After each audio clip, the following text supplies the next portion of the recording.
The webinar will begin in 2 minutes.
Good morning. Today is our last event for this series of webinars, and I'm so happy to be here, and we have great panelists, so I'm really looking forward to today. Once again, we want to thank our sponsors, the Government of Alberta and the Government of Canada, who together provide us with support for job seekers. And if you are looking for support and you want to Google Calgary Employment Services Directory, you will find there all of the free or very close to free services that are available to support you in your job search. And another great place to look is the Employment Bulletin.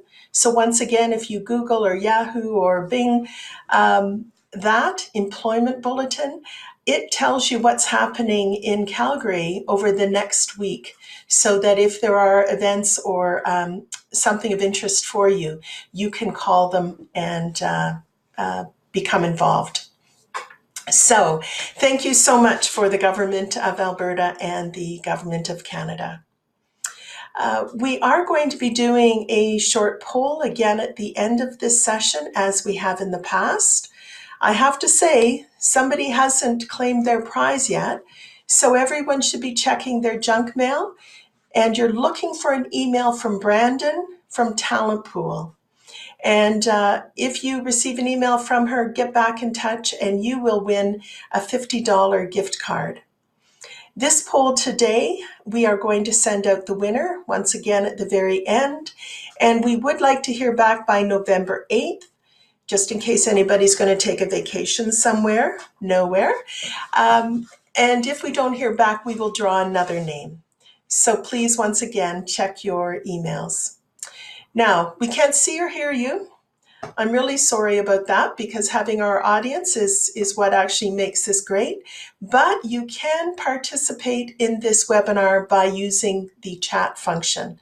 You can write in the question you have, and it will pop up, and hopefully we'll have enough time to go through the questions. This event is a little bit different. We're going to have our panel discussion first, and then we are going to have a short presentation by Bow Valley College after our panel discussion is complete.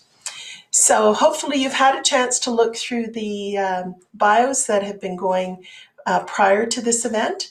And if not, then stay on after we're finished and you can look at the bios there. And if there's anyone that you feel you would like to get in touch with, I haven't asked permission, but try and explain why why you want to be in touch and how you heard about that person or where you've met them, which is here.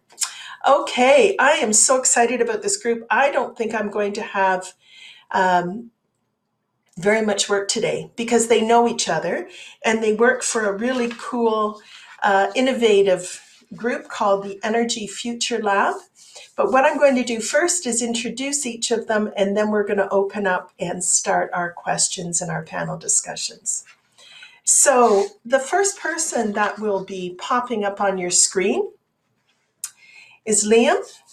And one of the things that we've touched on throughout this whole 6 weeks is really about dealing with transition.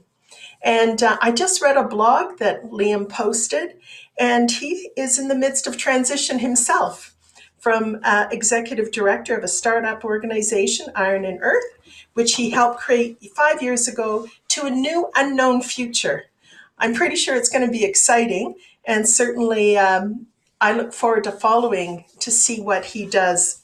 The organization has been so successful in growing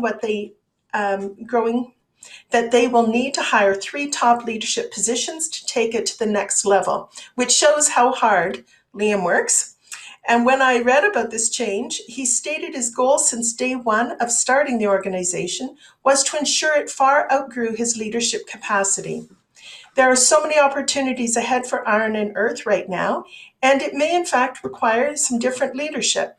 I was so impressed with this thinking because I believe there's different skills, personalities required to create a startup, and we're going to talk a little bit about that, grow a startup, and then maintain an organization.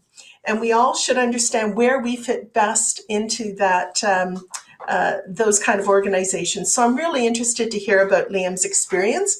And so thank you, Liam, for being here, and I look forward to our discussion. Okay, our next is Deanna. She describes herself as an Indigeneer who combines her Indigenous background with her engineering career. She won the 2017 Woman of Inspiration Award, Trailblazer Award, and I loved reading Deanna's story as she is proof all things are possible. As a single parent, she attended Bow Valley College to upgrade her high school diploma, and she discovered her love of chemistry and calculus. She then attended SAIT's Chemical Engineering Technology program, found work in the industry, and developed a passion for teaching. So she taught part-time at SAIT and through Cyber Mentor, which I love mentorship, so I was really pleased to hear that. And then she went on to complete her chemical engineering degree at Lakehead University in Thunder Bay. And I know she's going to share more about her journey, so I look forward to hearing from her. Thank you so much for being with us. So our next speaker is Atif, who grew up in Newfoundland, one of my favorite provinces in Canada. And he spent time living across Canada and overseas, including studying at the London School of Economics, researched fair trade farmers in Palestine, worked on malaria prevention in Sierra Leone. He has also lived in Ontario, British Columbia, and lucky for us, he presently lives in Alberta. He leads Engineers Without Borders across Canada. He speaks 6 different languages: Arabic, English, French, Creole, Punjabi, and Urdu. And this February, Her Majesty Queen Elizabeth II, the Queen, she recognized him as the Canadian Award winner of the Commonwealth Points of Light in honor of his exceptional voluntary service advocating for community cohesiveness and interfaith understanding. Inspired by his own experience growing up as a Muslim in Newfoundland, he set out on a journey to recount his story of pluralism and tolerance, sharing with thousands of people a message of social inclusion and the importance of empowering people's unique identity. His tour was documented in a short film, Salam By, a story of the Muslim Newfoundlander. To create it, he raised $15,000 from 272 donors from 19 countries. It's received global recognition and has been screened almost 30 cities around the world. I'm looking forward to trying to find out where I can watch it. I've been checking everything out. I see your trailer. So welcome so much, and I look forward to hearing about your experiences. I know it's a little uncomfortable for everybody to be on screen while I'm reading about you, but I want people to understand what amazing backgrounds and experiences people have to begin with. And let me start by saying Julie, she's our next panelist. She's an entrepreneur and a risk taker, I think. She is passionate about finding creative solutions to existing problems. She earned a BS in geology, different topic, in 2005, and an MBA in 2011 from the University of Calgary. And she's employed those skills for over a decade in various roles within ConocoPhillips Canada. When ConocoPhillips Canada laid off workers in 2016, Julie didn't wait for news on whether she'd keep her job. She asked for severance. 3 weeks later, she departed ConocoPhillips to focus her passion on Regenerate Alberta. Julie and two friends worked on a new startup that focused on transforming land, pipelines, and other infrastructure abandoned by the oil and gas industry into profitable assets. I'm really looking forward to hearing your story also, because I think that really takes a certain kind of person to take that leap of faith. So thank you so much for being with us. Okay, so let's the fun begin. We will not have much problem because all of our panelists know each other. And so I think that I will only be asking some of the questions that we have received. So if we can start with everyone present. My first question is, you know each other, probably other ways, but through the Energy Future Lab. Would one of you mind sharing what is that and what does it do? You can raise your hand. No. Oh. Okay. Am I on mute or not? Nope, you're not on mute. You're great. Okay, maybe I'll take a first stab at this because it's now my full-time day job. So the Energy Futures Lab, we're a collection of innovators from across the energy system. And we're working on creating the energy system that the future requires of us. And so we come from, as you can tell by the introductions of folks here, diverse backgrounds, experiences, industries, we're entrepreneurs. Some folks work for large organizations, some work for community organizations. And the intention is really to find those pieces of the energy system that need shifting and help enable those shifts to occur. What else can I say? We're funded by about 20 different convening partners, and we're run by the Canada-wide charity, the Natural Step Canada. Excellent, thank you. Okay, so let's just jump right in here. Because we have job seekers on with us, I'd like you to answer a few questions, and maybe I'll start. Deanna maybe we could start with you. Tell us about a time when you redirected your career, whether by choice or by external circumstances. How did you approach this transition? Are you frozen, Deanna? You are. Okay, it's a great question. Who else would like to start answering that? I can go give it a try. It's an interesting question because even though I'm 36 years old, I know sometimes people think I look 20, that happens. But I've worked at 13 different organizations. And 6 of those organizations was while I was an undergraduate university student. But the remaining of those have been since I graduated from university in 2008. So I've had a lot of transitions to deal with. And the interesting thing is, there isn't a cookie cutter approach. And I'll be completely honest. I remember on that journey, I thought I knew what I was doing. I thought if I got these certifications, I thought if I got certain letters attached to my name, that would point me to positions. But then I started to realize that there was this other layer that I need to hit on, which was understanding where is it that I provided the most value and how I could connect with people to show them how I provided the most value.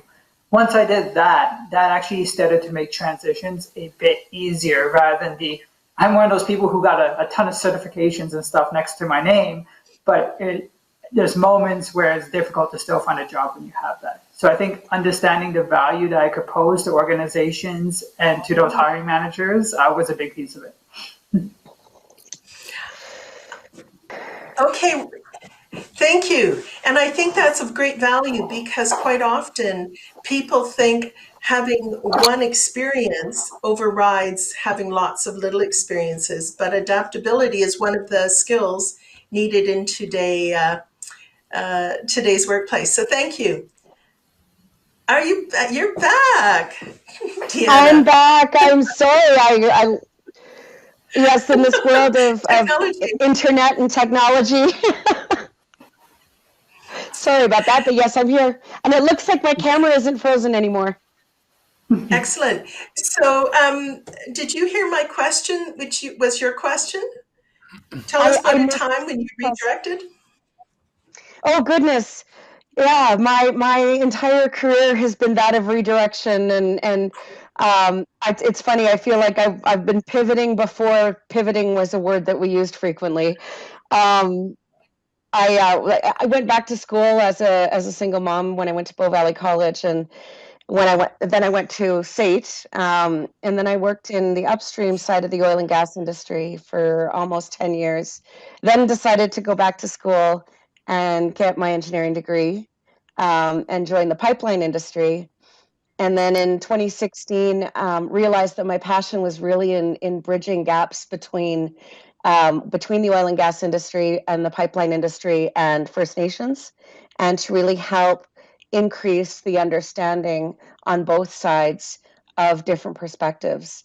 And so in 2016, I started my own company, Indigenous Engineering Inclusion, to really help bridge the gap between among conversations that can often seem very, very polarized.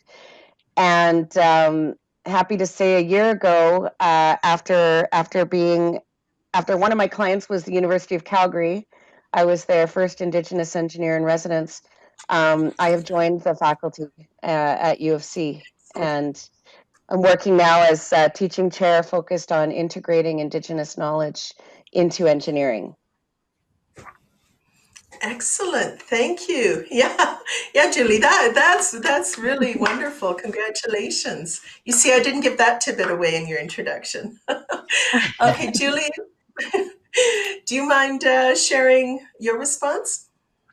Sure. So I feel somewhat similar to Deanna and her answer in that, even in the early days of my career, I feel like I was pivoting quite a bit. So I started at Burlington Resources at the time when ConocoPhillips was acquiring Burlington. And one of the tasks was that I joined the process improvement team, which sounds super boring, but the idea was to figure out how the new company going forward was going to drill wells, because Burlington had one way of doing it and ConocoPhillips had another way of doing it. And so ever since I joined that committee, I've been chasing interesting and meaningful problems. So I realized that my background as a geologist helped me in one part of my career, but my passion for solving interesting problems was really what drove me. And so kind of position after position internally at ConocoPhillips, I found lots of opportunity to solve really unique and interesting problems. So I would kind of chase out the problems within the company that I was interested in helping with. And at one point, I even wrote my own job description, which was amazing.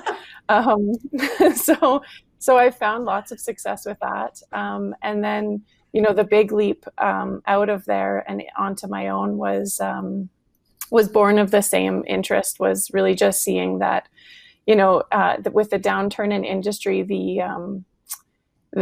all of the assets that were built by the oil and gas industry, whether those were physical, land-based, or even all the people, were going to be starting to be left behind. And so we needed to figure out a new strategy for what to do with that. So that was kind of my similar to Atif, where he was chasing the value that he could add. I was chasing the problems I could solve. So thank you. And last but not least, Liam? Hey, yeah, love to share a little bit of my story. So similar to everybody else, my career has taken quite a few unexpected changes. Really happy with how it's all turned out in the end, but there's a lot of moments of uncertainty for sure.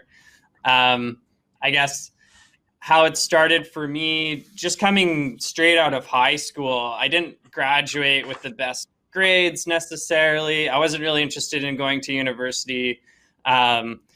What I really enjoyed doing in high school was welding in the metal shop. I spent lunch hours in there, and I just really enjoyed sort of building skateboard rails and whatever. And so I went straight into the trades. I really liked it. I worked at a gravel truck repair shop. It was pretty grungy, a little rough around the edges, but it was a good place to sort of gain some initial skills. And then I eventually got myself into a really incredible steel fabrication shop. And we were specialists in building one-off projects. So we had basically a new, completely different type of technology coming through the shop every few months. So we would build flare stacks for China, put them on a ship and send them off. We were building industrial composters for Ireland and Mexico. We built a ton of heat exchangers and different types of components, drilling rigs for the oil sands. And then one day we got a contract to build a wind farm weather station. So I had never really necessarily looked into renewable energy too much, but when I was actually put on as the lead hand for that project, so it was the first thing I really had some responsibility for. So I got really sort of interested in researching the technology that I was building, and it blew me away. I sort of found out about climate change and realized that all of the things I had been building were creating this global problem. And so I actually, I quit my job and I went out on this sort of journey to apply my skills to addressing global warming. And it wasn't as smooth of a transition as I had envisioned. I kind of thought I was just going to go build the renewable energy future, but didn't quite end up like that. I ended up spending 4 years or 6 years on and off in the oil sands because I couldn't find any renewable energy jobs. But eventually, a group of coworkers and I decided to take it upon ourselves to do something about it. So we launched Iron and Earth. And now that's been the last 5 years of my life, basically getting it off the ground. Wow, thank you. So what type of jobs specifically are there in the rapidly growing solar and wind energy industry, Liam, that you mentioned at one point there wasn't any? Where do you see the future, and what kind of things should people be looking for? Yeah, I'd love to share a little bit of sort of some of the fine details. I've actually sort of put some slides together to kind of work through that question for some folks.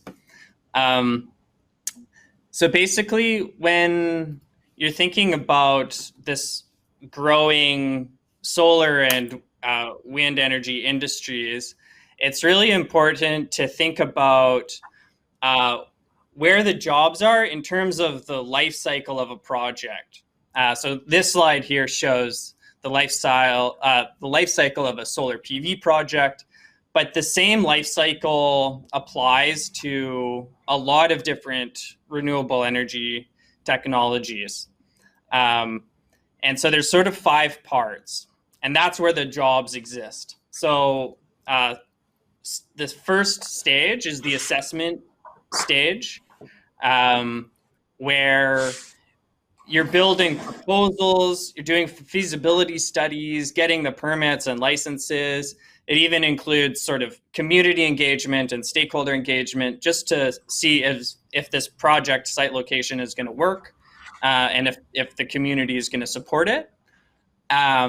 So those types of jobs are like solar marketing specialists, sales reps, system designers, and site assessment. And then if that all goes through, all the financing is sort of coming together, then there's the design stage. And so that's where all of the specs and the energy audits are completed. And so there's some legal, there's project development, procurement, and engineering positions in that stage. And then there's the construction.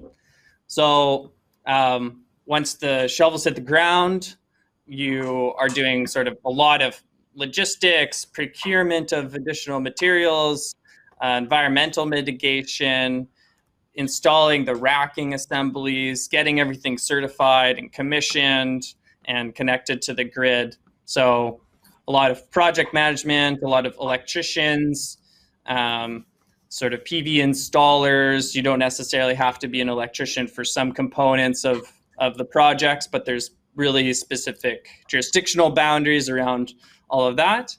And also some sort of on-site foreman management.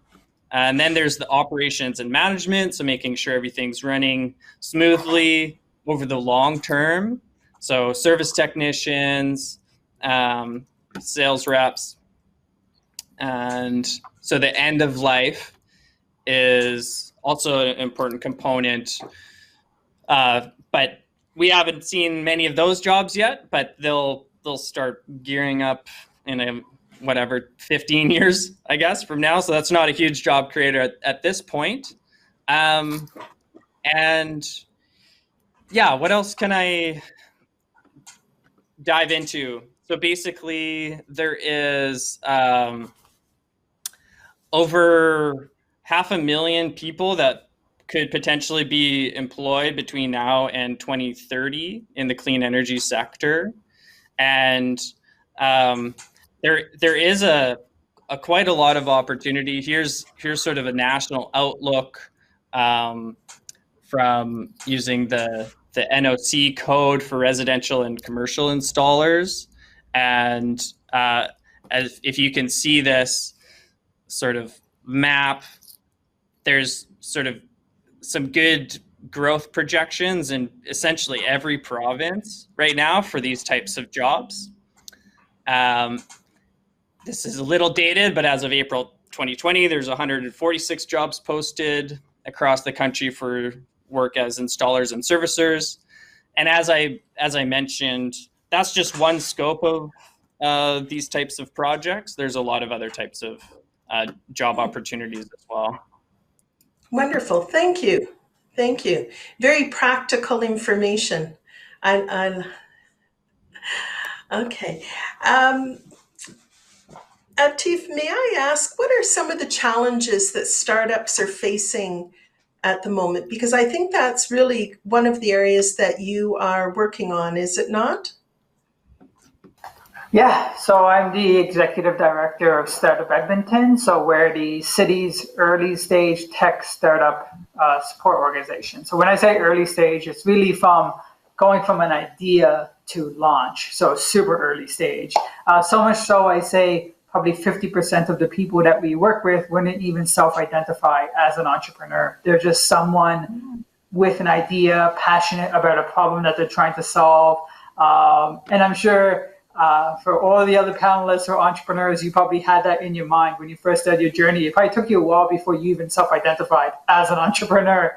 And one of the big challenges that we see in startup companies, it's actually not technology. And it's going to sound kind of odd when I say this, but technology is kind of the easy part of a tech startup. The more difficult part is getting a real good understanding of the problem that you're trying to solve and what are the features that you need to develop to solve that problem. And I would say that's the number one challenge of a startup. Once you understand that, then it becomes much easier to design technology. But that is the root of a good startup. It's understanding a problem, designing features that actually solve it. And that's why that was actually one of the reasons I was really excited to be on this panel discussion. Is a lot of the people here listening probably have a ton of experience engaging with many problems in your careers that you're like, that could have been done a better way. And you've probably spoken to buddies in different areas to say like, oh, there's other organizations that have similar problems. That right there is amazing gold to start off an entrepreneurial journey. If you're like, I see a problem here and I know this problem persists across other groups as well, that's where a good startup begins from, because that is one of the biggest challenges for any startup from the get-go to figure out. Thank you. Anyone want to add to that, since all four of you have been involved in startups? You know each other, so don't worry about being polite. I mean, I totally just want to agree, say, the delay is hard, isn't it? I was just going to say, I totally agree. Defining the problem you're trying to solve is always the hardest part. And so focusing on that, as well as just figuring out who your customer is, right? Who cares, who cares about the problem, and who's going to pay for it. So go ahead, Deanna. yeah, actually, I totally agree. And I really appreciated, Atif, what you said about how long it took to actually identify as an entrepreneur, because I had all these ideas in my head about what an entrepreneur, all the boxes that you should check before you could call yourself an entrepreneur. And I was in the midst of creating something that didn't really exist anywhere, and realized that that's part of it is that idea. And Julie, I totally agree. And part of, I think the beauty is when you start to see your own value, and start to really appreciate the brilliance, the difference, the uniqueness that you're bringing with your idea. Because until you see your own value, other people aren't going to be able to see it. And I think when you're used to working in a corporate environment, we often place that value externally.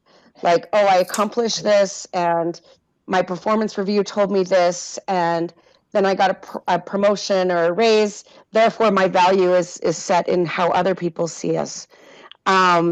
And that was actually a huge growth moment for me in my career, was actually being faced with finding and identifying and seeing my own value and my own worth before waiting for someone else to define that.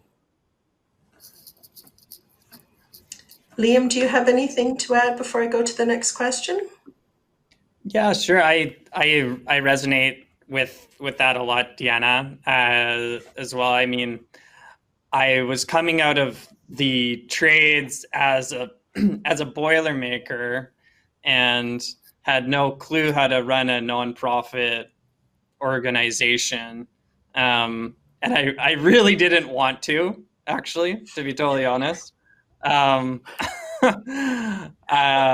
But this sort of moment of urgency called for it, and I was sort of convinced into it by a group of my coworkers, and so that's where I am being very serious in that new job posting. And for people looking for a career, I mean, it's going to require a bunch of sort of leadership experience to pop into these positions. But we are hiring a new executive director to take over from me, because the goal really from day one has been to work myself out of a job and to find somebody who could do it a little better than myself. But hey, I mean, you sort of put in the hours, you do the research, and you can really figure out some pretty incredible things. I think I've surprised myself with what I've been able to do. And even though I didn't necessarily self-identify as an entrepreneur going into it.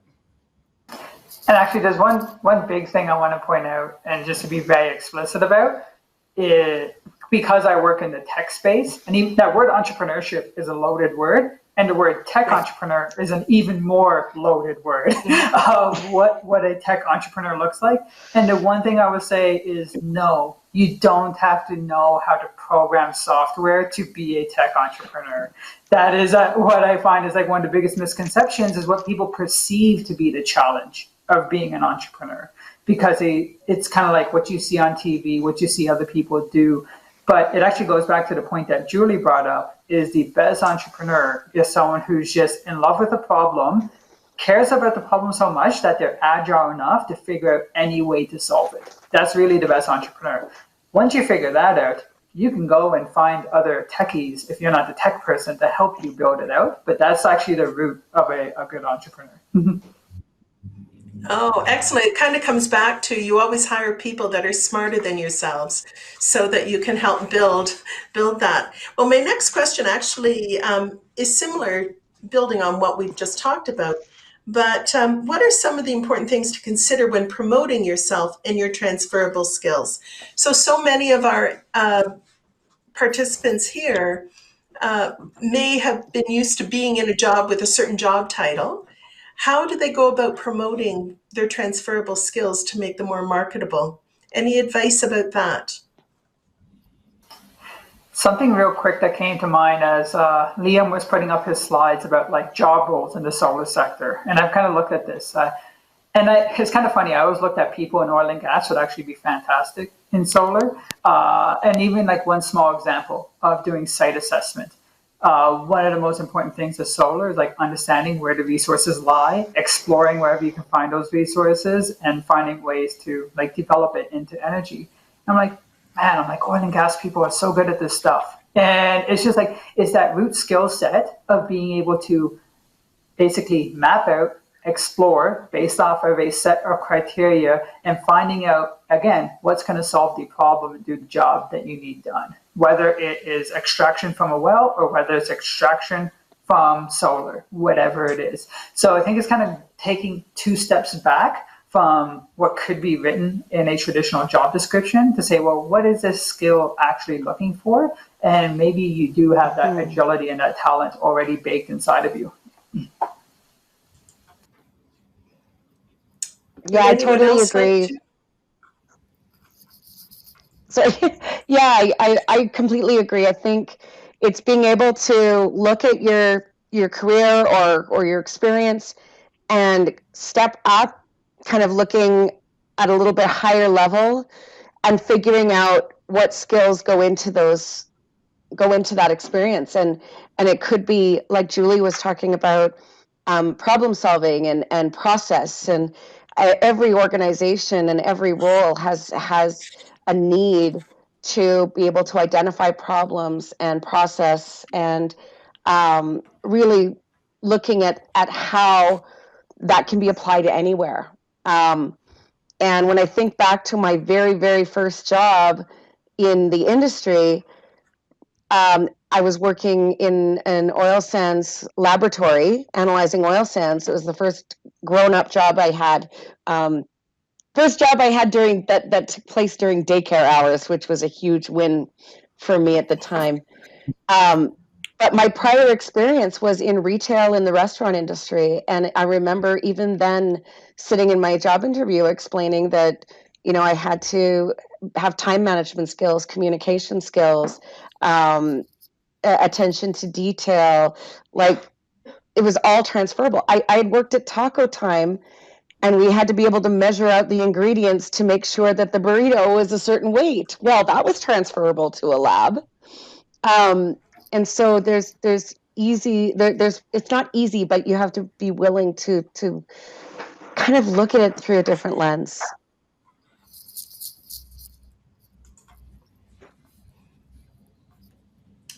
That's great value. Thank you.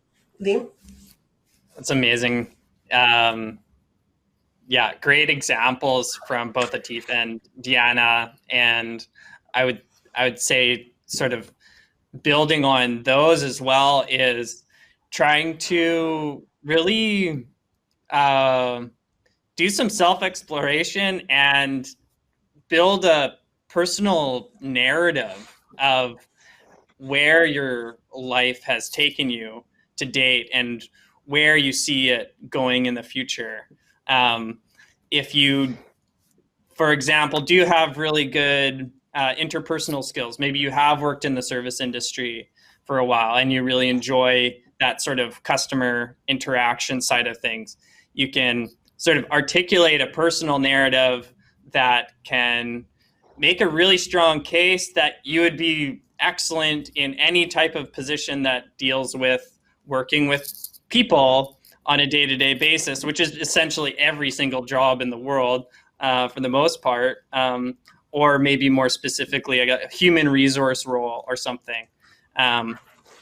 People really connect with stories, and people are interested in hearing other people's stories. So make sure I would say when you're trying to sell yourself, it's not like the list of certifications. I think Atif was kind of mentioning this briefly. It's not the list of certifications that's going to maybe get you an opportunity. It's sort of your story, how your story connects with the problem that you're going to solve for a certain company.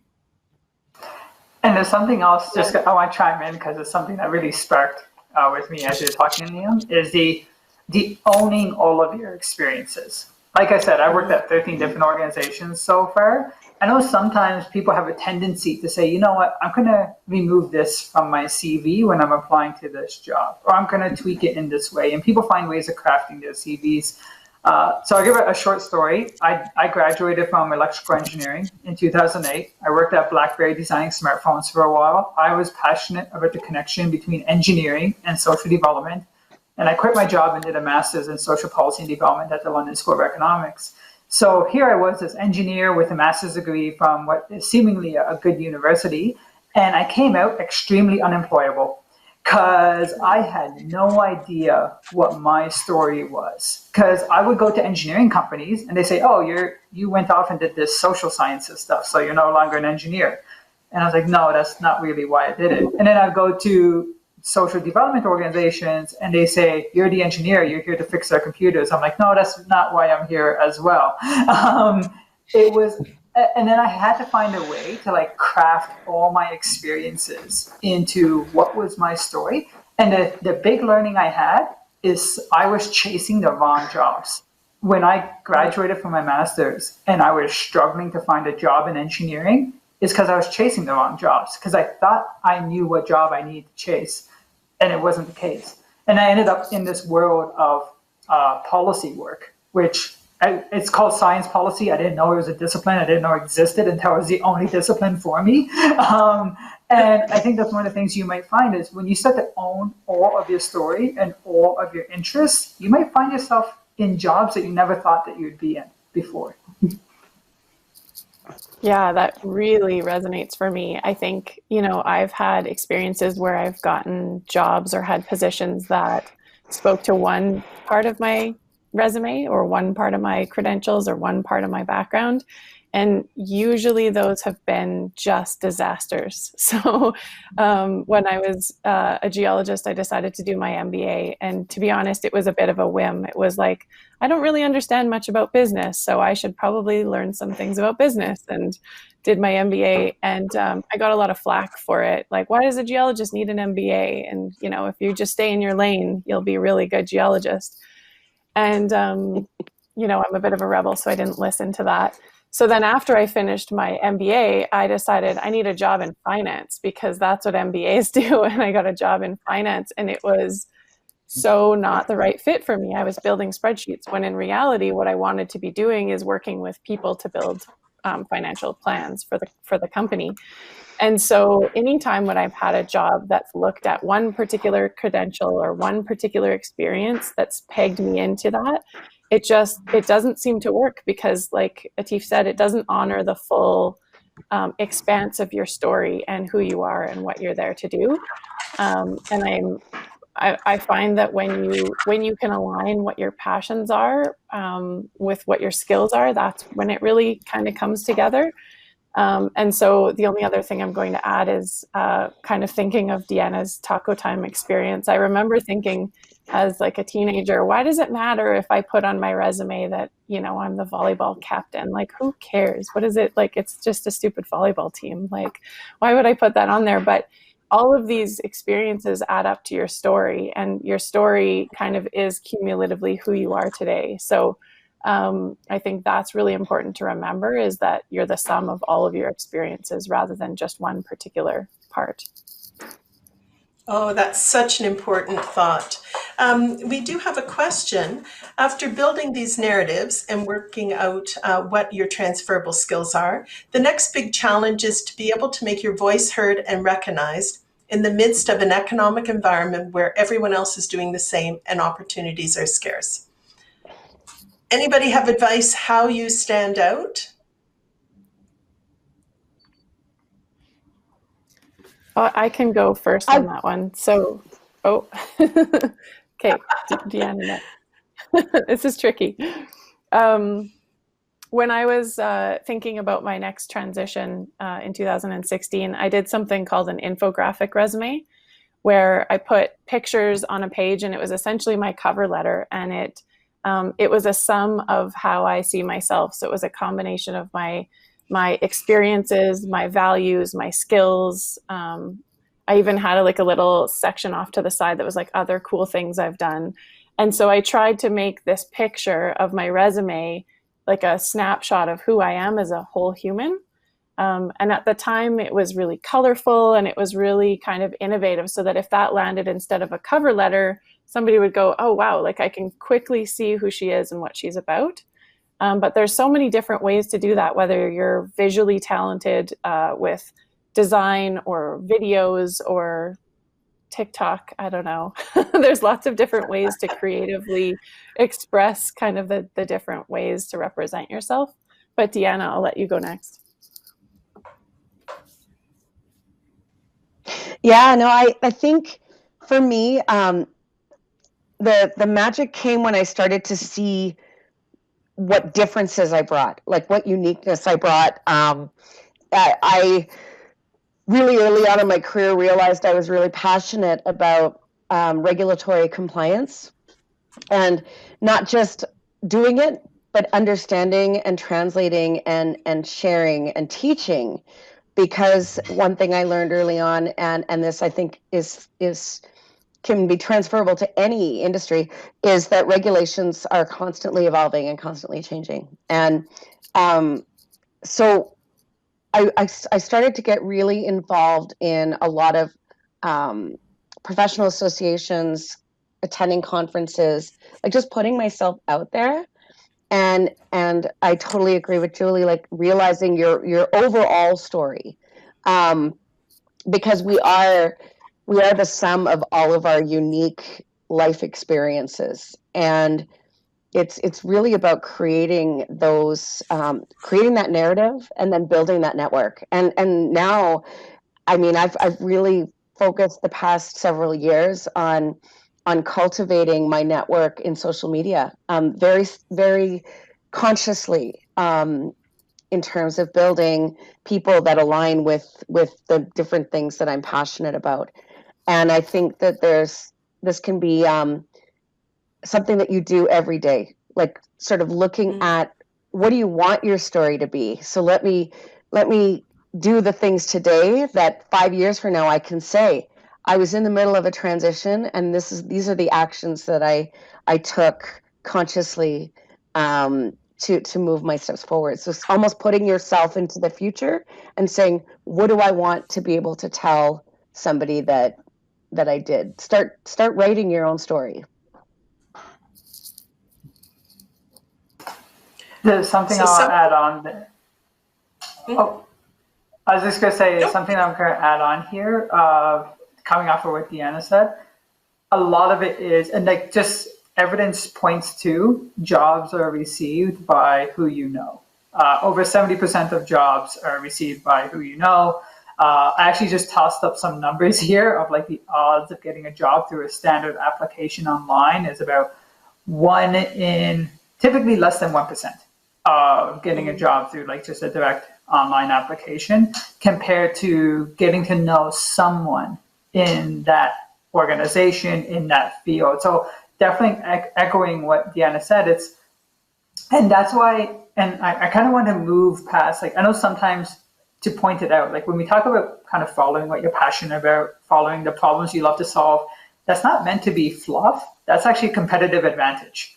Because basically, when you are doing what you love, you are naturally going to be interested in it. You're going to be more ambitious in it, and you're going to be more interested in having a good conversation about it. So, for example, I remember, I'm one of those people who just reaches out to people around the world who I just find interesting. But how I end up doing it is I find them interesting because we have a common interest. I probably see them speak at a webinar, and I say, hey, like, that was a really interesting thing that you spoke about. And we kind of start a conversation through that. It's not your LinkedIn contact that goes to someone and it's kind of into the abyss. But that's where the whole following your dream actually becomes material and valuable. It's because that is the way that you also become resilient in as you find jobs, as you keep jobs, and as you transition into new jobs. It's when it's led by what you're passionate about. That's when you are the most competitive candidate out there. Yeah, I would agree with all of that. And I think another thing to keep in mind is sort of, we only have one past, right? Like, we only have one story up to now that we've lived, but there are infinite sort of possibilities moving forward every second, every minute, hour, and year of our lives. And so making sure that sort of the future narrative and the vision of the future is aligned with where the opportunities are going to be is important as well. I mean, you don't want to limit yourself only to that, because who knows, maybe you could be sort of the breakthrough innovator in a niche area that there isn't a lot of jobs, but you can create your own. That's one approach. It's just a riskier approach, and then you can sort of look at some of the other options, like energy efficiency is going to be a enormous booming industry. So maybe if you've spent your whole life working in oil and gas, it's great. It's super important for the Canadian economy. There's nothing wrong about that. I'm very proud of my work experience in the oil and gas industry, but I'm also now very proud of dedicating my life to building the sustainable energy future. So if that's something that you're excited about, sort of applying those skills, you can tell that story. You can reach out to people in the energy efficiency industry and tell that story. Hey, I've worked my whole career in oil and gas. I'm really good with my hands. I'm really good with engineering, design, whatever it is. Now I want to apply all of these skills to this emerging, exciting industry to make Canada the most energy efficient energy powerhouse of the world. You're going to catch somebody's attention by sort of putting yourself out there like that, and you might get an opportunity. Thank you. That was really, really valuable. It is interesting how quite often we always are thinking about what our hard skills are, what our technical skills are, which in fact are shared by many. And so what I just heard was we have to dig deeper than that, and we have to actually be able to talk about what are the other skills and our achievements or our accomplishments, and figure out how do we share that information. So when we're looking at being success, I kind of heard you all saying that networking is a really important piece of moving into a new field and doing research. You can't just jump into a new field without having done research and understand what is it about and who are some of the players even. Maybe joining some of your professional organizations, or just coming together through LinkedIn, joining some of the groups there and being part of discussions.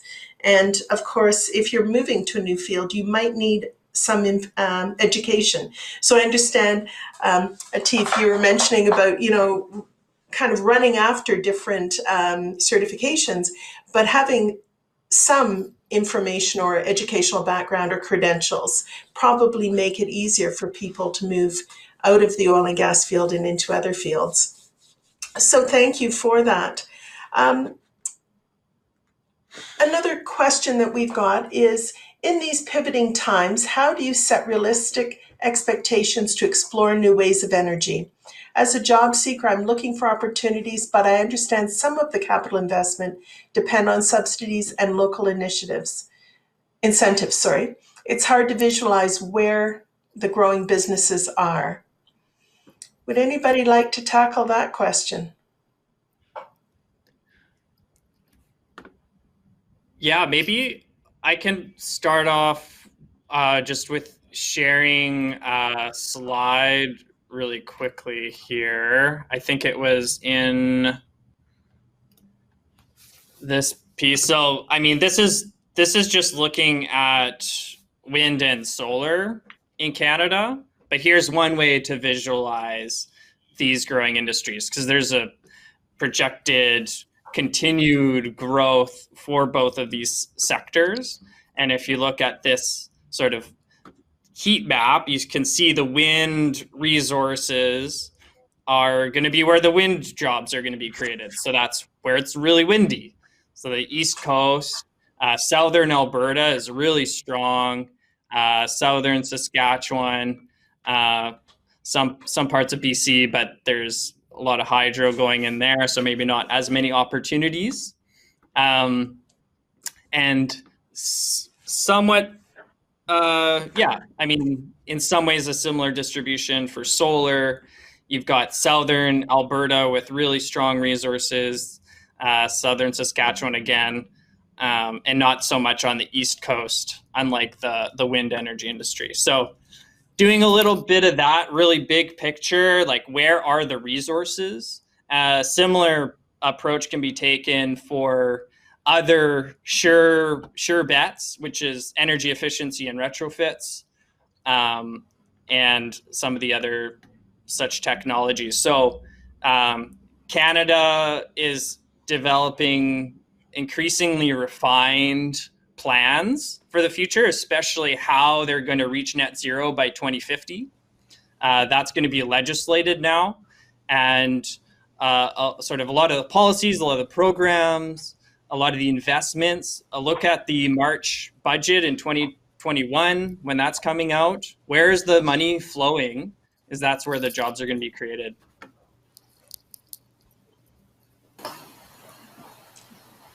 That's a good point. Follow the money. Look for those projects that are getting funded and find out how you actually fit into any of those projects. Yes. There's something I'd like to add as well, which is get out of your echo chamber. So your echo chamber is telling you things you already know. And if you want to know about stuff you don't know, then start following different people,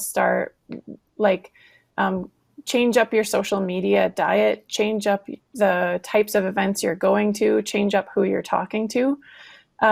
So something I love about the Energy Futures Lab Fellows is if I follow them all on Twitter, which I think I do, I get such interesting ranges of things across my feed that I wouldn't normally otherwise see. And then when I see something that really makes me kind of go, really? What?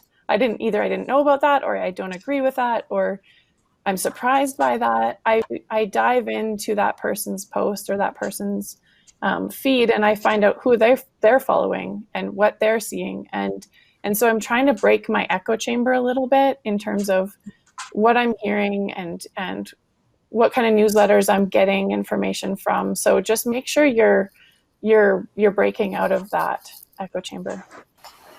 And just to add on to that, something kind of funny is I never knew this is, for example, I didn't know that Edmonton was home to one of the most prominent video game tech companies in Canada. I had no idea that there's such a big video game tech scene in Edmonton until I started this role out of Edmonton.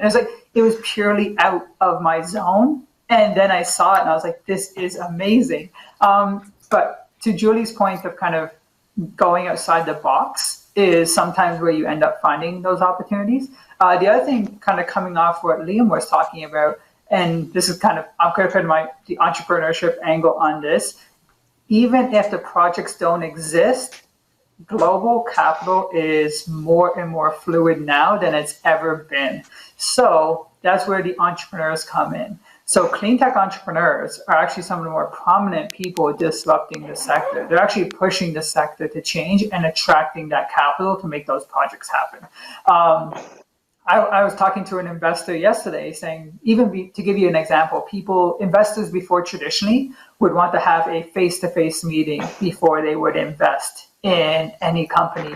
Now, of course, in the time of COVID, we're not able to do that. You're starting to see investors that are willing to cut checks over Zoom calls. But what that basically means is we have a lot more access to capital now in Edmonton or in Alberta than we've ever had before. Because now we can enter some of these same rooms that some more prominent cities like San Francisco, New York, or other places could enter, and we can make the case. So I want to put that out there to say that global capital is fluid. If you don't see a local project, that's where entrepreneurship comes in. In some cases, you can design your own. I will put in the caveat that, that does take time, and that's a whole initiative in itself, and entrepreneurial skills are their own unique things in themselves. But sometimes there are opportunities where you can kind of create your own journey going forward as well. Mm-hmm. Oh my goodness, the possibilities. Okay, I do have Deanna? Oh, I was just going to say I was thinking of something that Julie had said early on about creating things in her organization, like writing her own job description. And I had a very similar experience. I spent 20 years in oil and gas, and I don't think I left any company that I left with the same job title and job description that I had when I started. And it was usually a job that did not exist because I had a passion and a knack for finding gaps. And I translated that when I left and started my own company into doing that for myself. And I now at the University of Calgary am in a role that has never existed before, doing work that has never been done at this level before. And we're actually in the process of hiring another person to join me with the same title, focusing Indigenous inclusion in engineering. And so honestly, even if you sit down and figure out your passions and figure out your skill set and transferable skills, and then suddenly go, I don't see anything out there that fits that, maybe you're meant to create it. Mm-hmm. Good point. Good point. What do you see your biggest challenges, Deanna, in the work that you're doing? The biggest challenge actually is the flip side of that statement is when you're doing something that has never been done before, there is no roadmap. So how do I measure success? And how do I measure progress? And how do I communicate that progress to my bosses and my supervisors in a very structured environment, engineering faculty. So it's really goes back to, again, being able to see my own worth and be gentle because I'm creating new space. And just trying to find that balance of, we spend a lot of time in the realm of should. I should be doing this, I should be doing that. And that keeps us in a place of not enough. And so I think the biggest challenge is seeing that no matter where you are enough in that moment, and building on that. Thank you. Julie, what would you say your biggest challenges are right now in the work you're doing? Not enough hours in the day, mainly. Yeah, so my role at the Energy Futures Lab is animator, which means that I get to take things that are just ideas on paper or ideas in people's head and turn them into real life projects. And there is more to animate than I have hours in the day, especially in what we're doing right now. And then, in addition to kind of what Deanna said of there's no roadmap for this, like we're actually trying to build a roadmap, but the future is so uncertain. It's hard to predict, but it's that kind of no one's ever done it before, and trusting that that you have the right skills and you have the right connections to make it happen. So I'm working on a project right now that I just never thought would be feasible 4 years ago. And it's just of the scale that my brain even has trouble imagining right now. But I've assembled the right team of people. And so I kind of have to remind myself that I don't need to know all the answers. It's that old kind of surround yourself with people who are smarter than you and know more than you. And that we can each only contribute one piece of the puzzle. And so reminding myself I don't have to do it all. And that's why there's a whole team of people to help. So just I would say being gentle with myself in the progress that we're making, and being realistic about what can be achieved in a work day. Wow, that's a great problem to have, but it can also be quite overwhelming. So good luck with that. Thanks. Atif, what would you say your challenges are right now with the work you're doing? Yeah, so I guess we have one that's a good problem to have, which is we've had close to a 400% increase in our demand at State of Edmonton, with the number of people coming through who want to pursue the entrepreneurial ideas. But that's also the challenge, is how is it that we best help guide the people of this increasing demand? And one of the best tools that we can do is, we always say entrepreneurs are problem solvers. The best thing you can do for a problem solver is bring them closer to the problem holder. So the biggest challenge is, how do we build up those trusted networks in society that we can basically get more people talking? And once you get more people talking and you get those entrepreneurs connected to people who actually hold the challenges that need to be solved, that's where the magic happens. So how do we do that at a bigger scale? We treat that very seriously, because even like the people who are viewing this call, many who might be currently unemployed, underemployed, or worried about what tomorrow brings, I treat your time very seriously, because I know you could be doing anything with this 1 hour that you have, or 2 hours, how long this goes. But that's always the biggest challenge, is like, how do we honor people's time, that we're there to support them, that we give them the best supports that can help their path forward. That is always on my mind. Thank you. And Liam, you're in a very enviable position right at the moment. Well, I think you're enviable because there's just so much choice. What are some of the challenges you're facing right at the moment?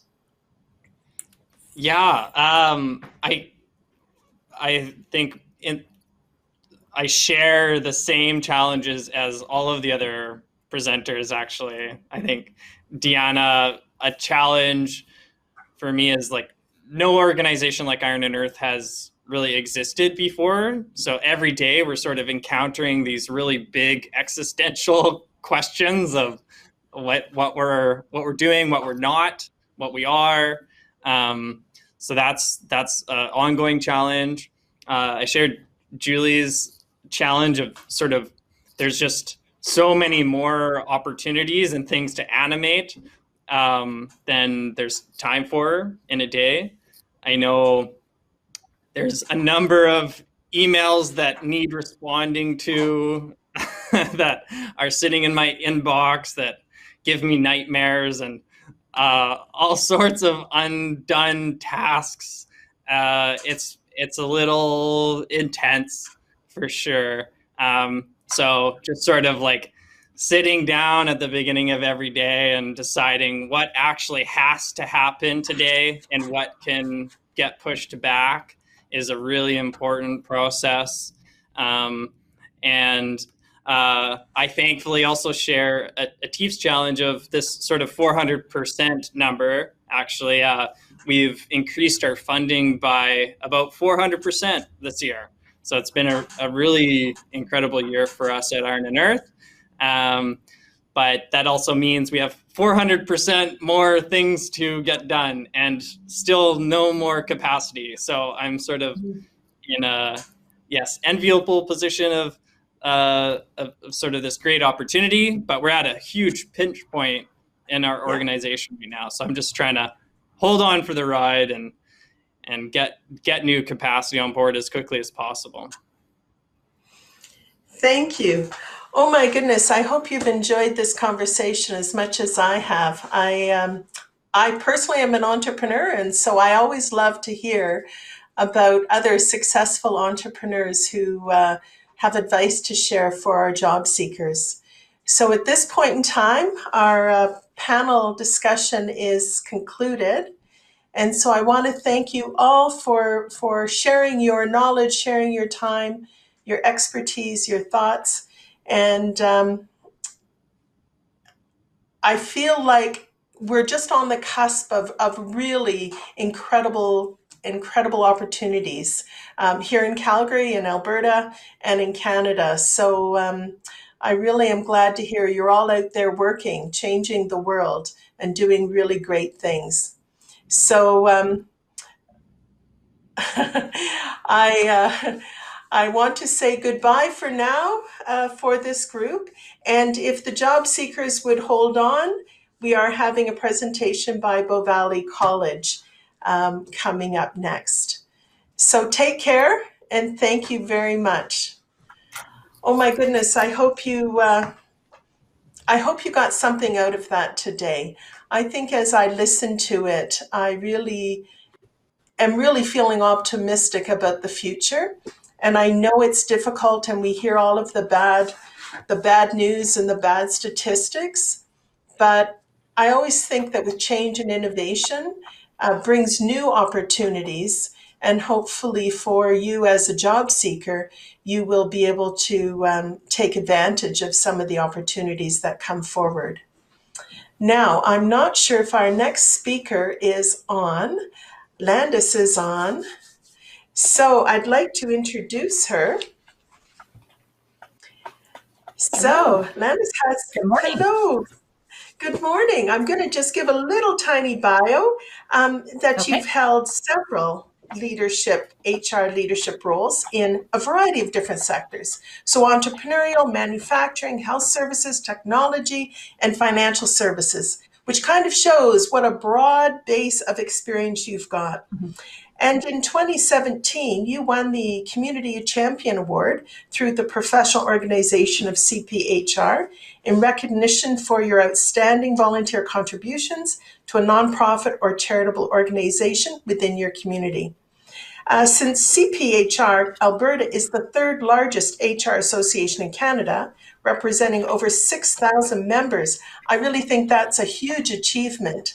And I want to say congratulations. And obviously, you have much to share. And I'm looking forward to learning about your presentation. Thanks, Lynn. I appreciate that. When I heard you telling all of the different industries I've been in, I think it tells you that I am maybe getting older, and I've had all of those years of experience. Hope I can pass along some of my wisdom to everyone that's on the call. So today I'd like to identify some tips for the job seekers, because I think feeding off of what I heard at the when I got on the call is that times have changed, and we're saying just that it's changed. We actually have to start handling our job search differently. And I've chosen a word to kind of focus us. And so if I can ask whoever is operating the PowerPoint presentation for me, if I can get you to bring that up. Thank you. And I'm also going to be asking the folks that are on the call to be participating as well. I assume you know where the chat opportunity is for you. When we get to those particular slides, I'd love to hear from you. This is a way that I can get feedback from you to see where your thoughts are. Times are very different in offering webinars this way. So with that, if you can flip to the next slide, please. Pivot. is the word that I want us to focus on. Some of us are getting tired of hearing about pivot, but I thought it summarized very nicely the 4 areas I'm going to be talking about in regard to your job search. It's more than just your resume that you have got to change, and you've got to present yourself differently. The way you find a job nowadays is different. They are still out there. I'm very active on LinkedIn, and I shared in the last week 3 opportunities, and they were not just in HR. So that's what I mean about there's more than one area that you have to think about in regard to pivoting. So if I can get to the next slide, I would just like to start talking about your resume and to focus your attention a little bit on your existing resume. And think about the skills that you have acquired or that are required in the future workplace. Skills from 2 years ago are not necessarily what employers are looking for now. So get on to social media. Look at what the top 10, top 20 skills are that employers are looking for. And then start to look at your own experience and see if you have acquired those skills. Sometimes I heard a speaker earlier today say, you don't know what you don't know. And so when you get looking at other resources on social media, it sometimes makes you stop and think about and reflect, what are my skills that I have? You also need to start thinking about what are you looking for? The way the workplace was pre-COVID is different than it is now. And I don't think that we are going back to the way that it was. Not all organizations can afford to do that, nor do they have the strategy anymore that will want to take them back there. They're looking for change. They're looking for difference. They're looking for creativity. So start thinking about what type of position would make me happy, me passionate, and that learning is important to you, then would make me want to learn more. And then also think about what makes you an expert. Doesn't mean that you necessarily get 95% out of 100 on a test. An expert is that you are showing skill in a particular area, in a particular competency. Be identifying what makes you an expert. Those are all questions specifically geared to your resume. Next slide. These are 4 skills that employers have identified. These are only 4. And I wanted to spend a little bit of time talking about each one of these so that you could reflect on what's on my resume. Have I identified these skills if you possess them? Please don't assume that I'm saying grab onto adaptability and put it into your resume. If that's not you, don't be adding that skill to your list of skills. It's got to be genuine. It's got to be authentic. So in adaptability, be thinking about, in my experience, how can I illustrate that I have been able to accept a change in a workplace, and how I dealt with that, and how I helped the organization through that change. Secondly, in the business of today and in the future, we certainly are needing to include data, more detail than we have before. You'll notice in most business schools, and that's where I'm teaching right now, across Canada, we are looking at adding data analytics to every program. We want the students to be comfortable with knowing what data should be collected, and then how to analyze it, and then how to recommend changes based on that data. Another skill is tech savviness. You don't have to know every product that's out there, but ensure that you are comfortable with technology. And the best way for you to get comfortable with this is just experiment. Look at what's free out there and play around with it, just so that you get a little bit more comfortable with maneuvering from one package to another package, one platform to another platform. And then fourth is this creativity. And the reason that employers are looking for this is because we don't know where the workplace is going to go. So we've got to have some people who are open to maybe changing in a very short period of time how they can do their work, ways to do their work, or how to work with people remotely. All those are now required. And it's been 6 months that some industries have switched to this mode. The essential services, sometimes you continued working throughout the last 6 months, but you should be thinking about creativity. So these are 4 skills that I encourage you to think about. And if you've got examples, and if you're comfortable putting these down on your resume, I encourage you to do so, as these are 4 very popular, very common skills that employers are looking for. On to the next slide. So this is where I want to ask you a question, and we'll see if the technology works.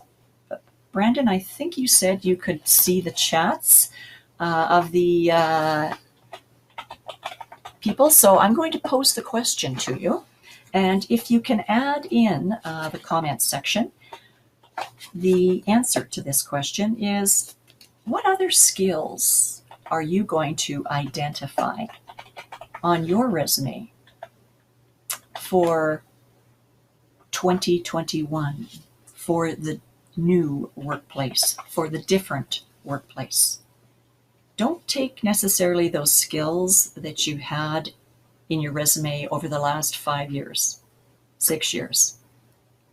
Don't be indicating that skill of time management, because time management has got very blurred, as you'll see as I speak through my presentation today.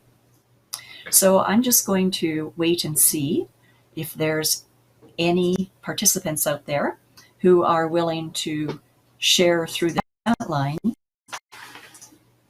other skills that they've thought about, they've added to their resume, 4 that I identified.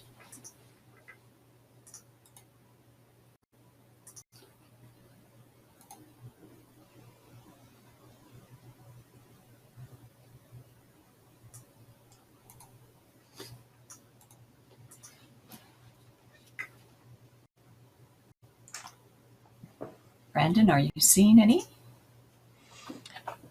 Landis? Yeah, or Lynn? Oh, yes. RJ has mentioned leadership as a skill. And then there's multitasker. And then someone says, I am resilient, able to pivot from geoscience to corporate planning. Okay, Anna so says I'm just going to digital. stop. Yeah. I'm just going to stop for half a minute so I can comment. No, that's great.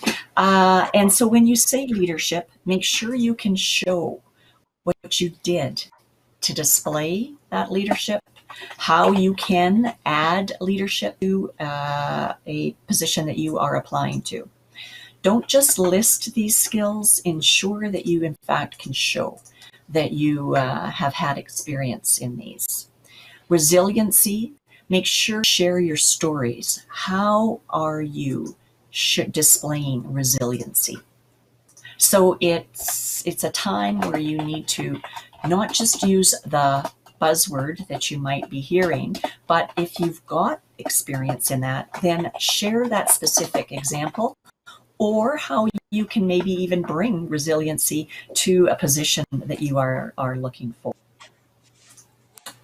Okay, we Others, have also Collaboration with multiple stakeholder and groups. Yes, I'm going to pause. And if you can also add to that, maybe collaborating with people remotely. It's a whole different thing, collaborating remote with peers and with your manager than when you were maybe the workplace. Everyone came to the job. So ensure that you talk about these skills in the new workplace, not necessarily what you did only in previous years. Any others, Lynn? Right. Also, learnability. Mm-hmm. Being able to learn. Yeah. And I think it shows better of you if you don't just give examples of learning in your specific area, but if you talk about other areas that you have maybe taken some courses, LinkedIn, on marketing, on maybe a software package that you never used before. So it's just showing that you are interested, motivated, and that you've got the ability to absorb something new that you've never done before. So those are all great examples. And as I say, in your resumes of the future, ensure that you list those. Also, you're willing to explain how you can have used or developed those skills in the past, and then how you can build on them. Okay, let's move on. So that's me. I want to park the resume at this point. And if I can get you to advance the slide.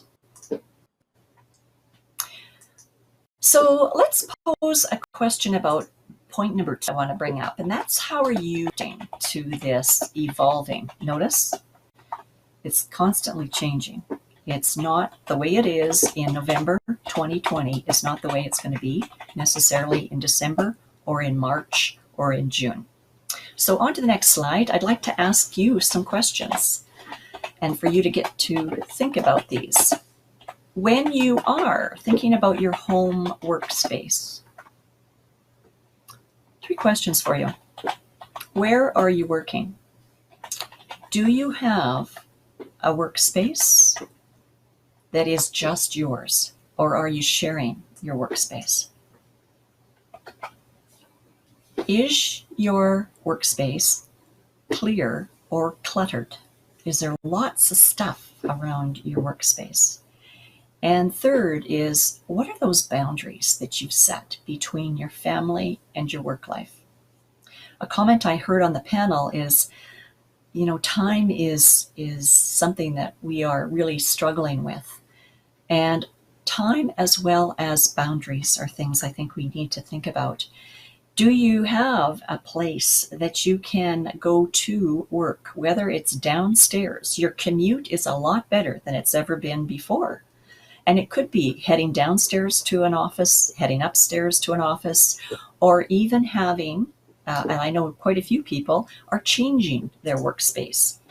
They are working maybe in a library like I am, or in an office, and then in the afternoon they move to a different area of the house they can work in. I encourage you to be thinking about ergonomics, because it's very convenient for us to not be focused on that, and will eventually catch up to you if you are that person is slouched, on their laptop on the floor with one knee up and one not.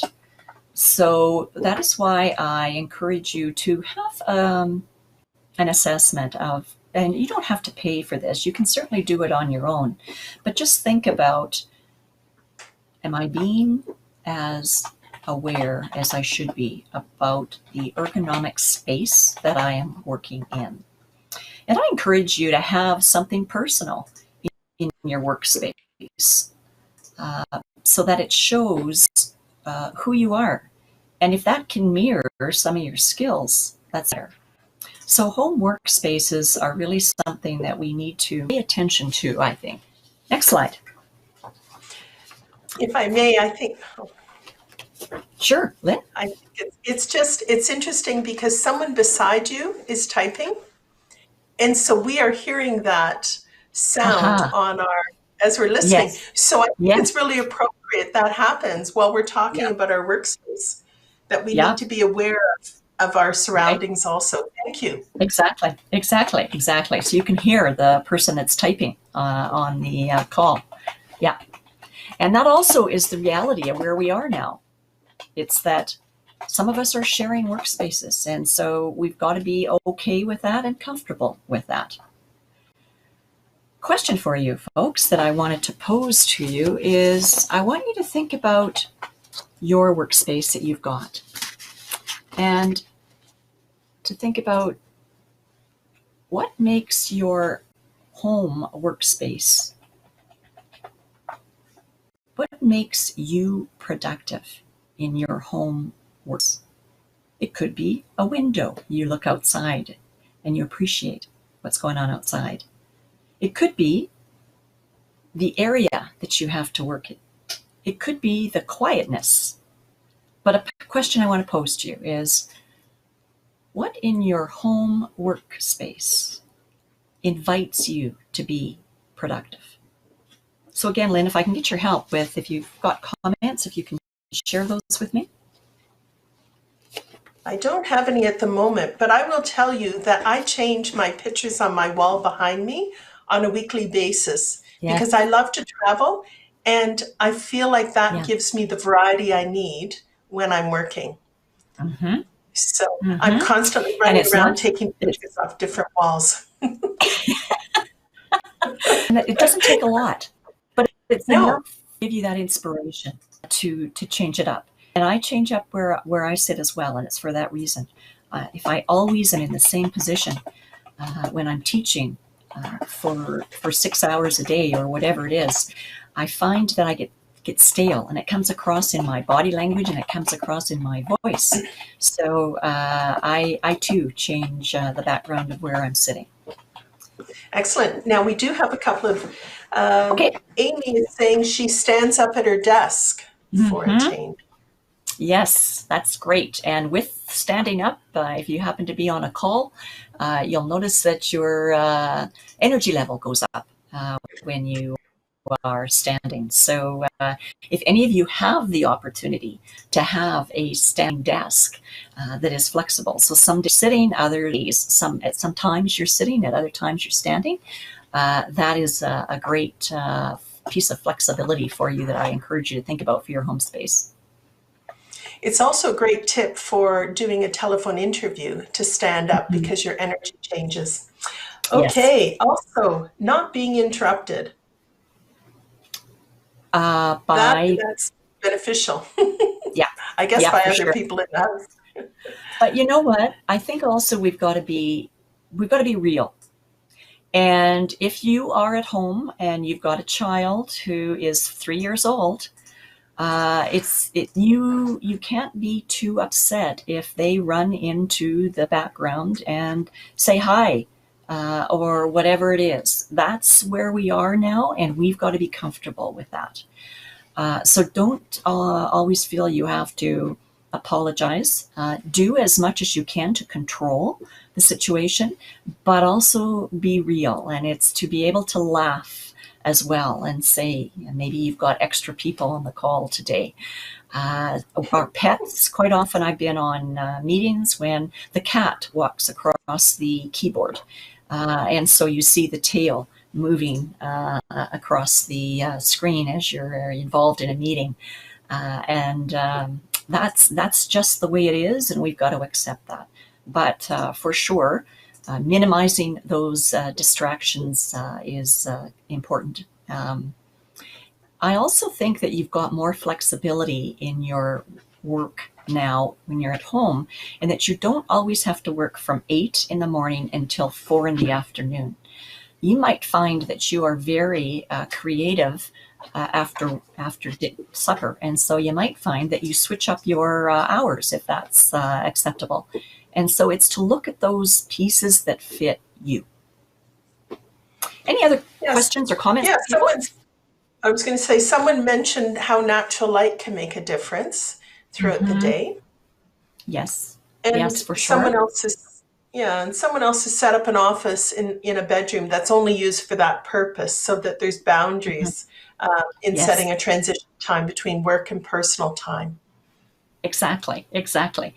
One other tip that I'd like to say is that if you don't have the luxury, because some of us live in apartments and there isn't a lot of space, and so what you might want to do is to think about how can I transition from the workday to home when all I have to do is walk, a few steps to get into the kitchen to make dinner. And so I encourage you to physically get out of your apartment or your condo or your house and go for that walk to decompress from the day and to get ready for your personal activities that are going to take place. And hello, Nicole. She's saying a quiet workspace with a door that she can close if she really needs to concentrate. Absolutely. Yeah, great suggestion. For sure, for sure. Okay, so you get And the that's it. intention there, okay, of thinking about the workspace at home.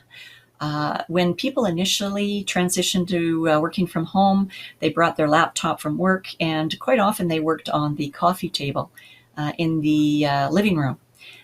And after hunching over your laptop for 2 months, people started to show the aches in their neck and in their arms. And so it is important to think about this while you are maybe involved in job search, and that how you come across when you might have a virtual meeting with a prospective person to add to your network.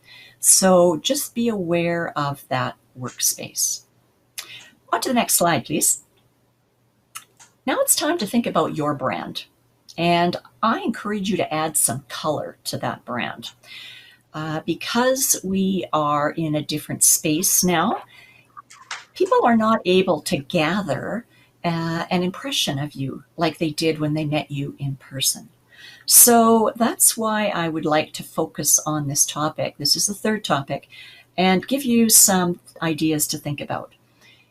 What makes you different from other people applying for the position or from other people requesting a virtual coffee meeting? Think about your differences and bring those out. What competencies are you developing, and can you display those competencies in some way in your brand? So rather than say, I'm going to use an example that a participant shared already, rather than saying that you are resilient, what are ways that you can show or display resiliency in maybe how you answer questions, in how you come across in a virtual meeting, also in how you list it on your LinkedIn profile. So think about those competencies or those skills you are developing. Third is to think about what have you learned about yourself through the pandemic? And what are we continuing to learn about ourselves? We're not sure when this is going to end. And so it's an unknown. And so we can use this opportunity to develop ourselves, to continually develop ourselves. Prior to COVID, some of us got quite comfortable in always doing the same thing, always talking about the same skills. Great opportunity, take it. Think about how can I promote my brand so that I illustrate how I am different from others who might be applying, and how I can add value to those positions that are looking for people. On to the next slide. When you are communicating your brand, we want to draw your attention to just 4 things. One is your social media presence, and I heard this on the panel as I popped onto the call. Do you experiment? Do you get out of your comfort zone with your social media presence? Are you only following people you've always followed? Or are you joining groups that maybe you never did before. And it's expanding your thinking. Your LinkedIn profile. Don't just create a profile. Be active on your profile. And then what's your in-person presence look like? How does that come across through those virtual conversations? And the fourth is, how are you maintaining a presence in your professional association? These are all different ways that you can continue to communicate your brand. But you have to pivot how you were involved in these 4 areas before and how you're going to continue to be involved and to get your brand out there. Next slide, please. The workspace. A couple of comments about the workspace. We are going to have to pivot from remote to maybe hybrid and maybe back to remote. So it's this continuum that we are going to have to look at in regard to our workspace. Some questions I've got for you to ponder. How are you developing those remote working skills? What are some remote working skills? Second, how are you going to collaborate with team members when you're all working remotely? You have to think about different ways of collaborating. Don't just use the ways that you did before COVID for collaboration and think it's going to have the same positive effect. You've got to be thinking about reaching out to those team members. How are you going to be letting people know what you're doing? And then the third one is about your professional connections. Are you having virtual conversations, both personal as well as professional? Because I think through getting more comfortable with your personal connections, you develop better confidence in your professional connection. Next slide. Question for you. What are some ways that you can inform your remote team members about the work that you have performed, that you've completed, that you've achieved?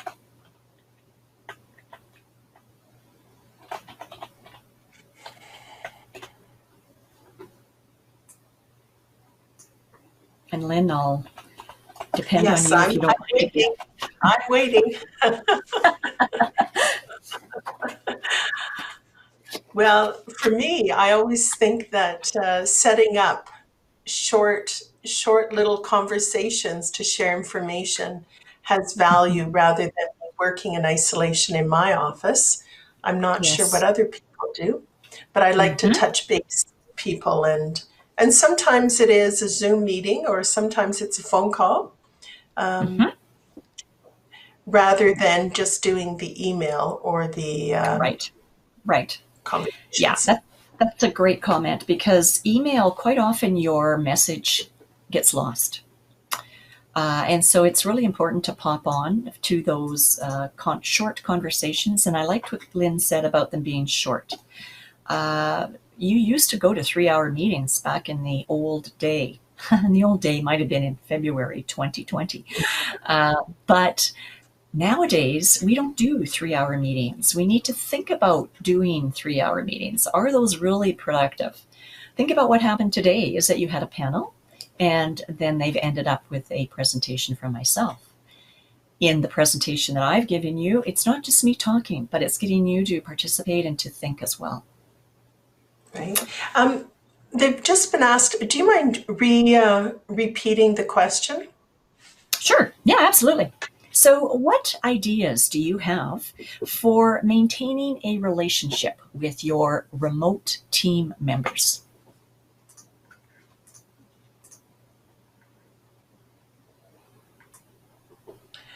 Another, since no one else is, and then we'll move on, is Sure. through LinkedIn, following groups, having conversations, reading other Mhm. people's posts, posting things, Mhm. just kind of touching people in an electronic way, since we can't do Right. it Yeah. physically. Yeah. We don't have, and you know how important those hallway chats were?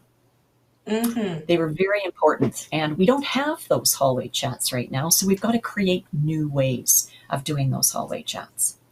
So I think I encourage you to think about, how will I let my manager know what I've achieved, what I've performed, Okay. what I have, And maybe some new ideas. yeah. Okay, so we've got a few people saying they use business Skype, they use Slack, they use Good. Teams, LinkedIn. Wonderful. Mhm. Yeah. Good. And if you happen to be chairing the meeting, it's always nice to remember when you had the chit chat, you had the small talk before meetings started. It's a great idea to pose a question to everyone on the call that may or may not be related to the topic of the call. It's just to get people talking. What's a good positive thing that's come out of COVID is that individuals are saying they know their peers better than they ever did before. They say, we worked beside these people for years and we didn't know anything about them. Now, the way that we're working on virtual calls, we've got to know them at a more personal level, and that builds teamwork.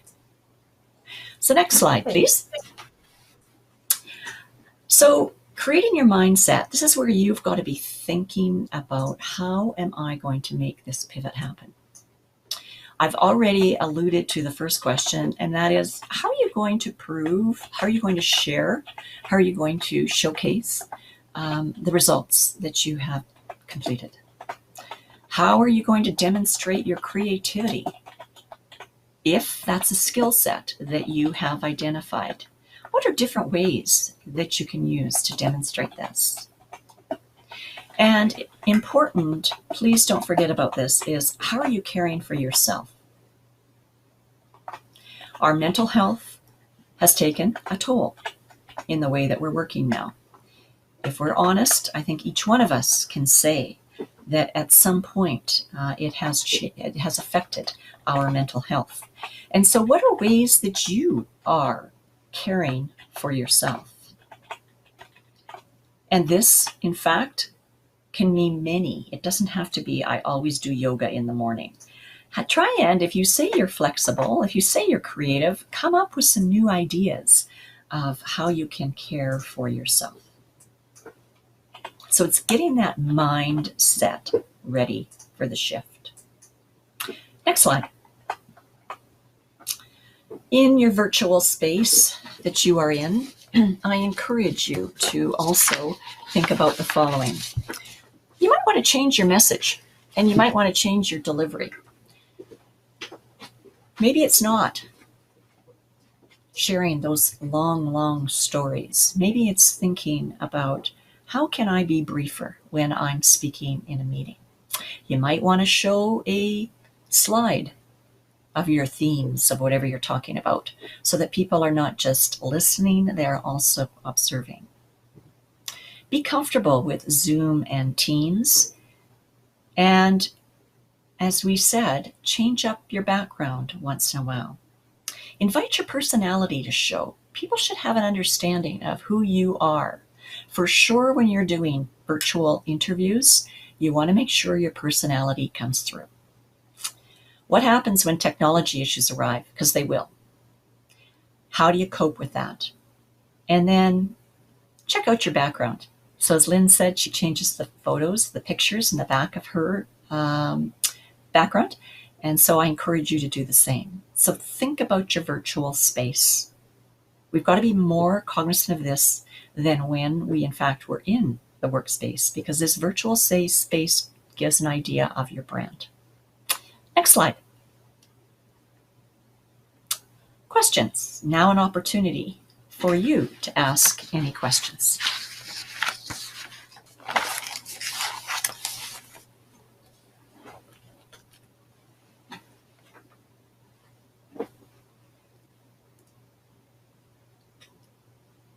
I think you did such a great job. I don't see any questions. Oh, okay. So there you go. That shows an instructor who keeps things clear, concise, and explains well. All And right. also, you gave me a chance to go through. So, Okay, all right. So just on the last slide, I'd want to thank everyone for their time.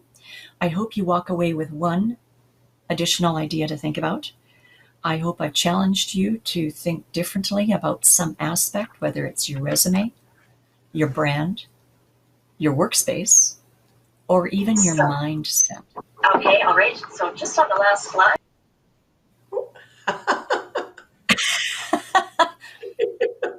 See what happens with technology? You've got to take it in stride.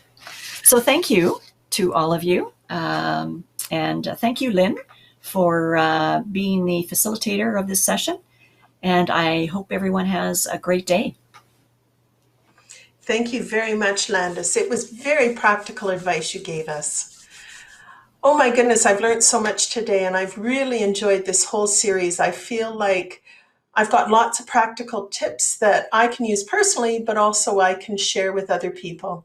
And so now it is I believe there will be the poll up, and a reminder, you put in the answer, you put in your name, you put in your email address, and check your junk mail just in case the email from Brandon at Talent Pool ends up in your junk mail, because you could be the winner of a $50 gift certificate. So now I'm going to put it over to Chris. Thanks, everyone. Sounds good. Thank you very much, Lynn. Thank you to everybody.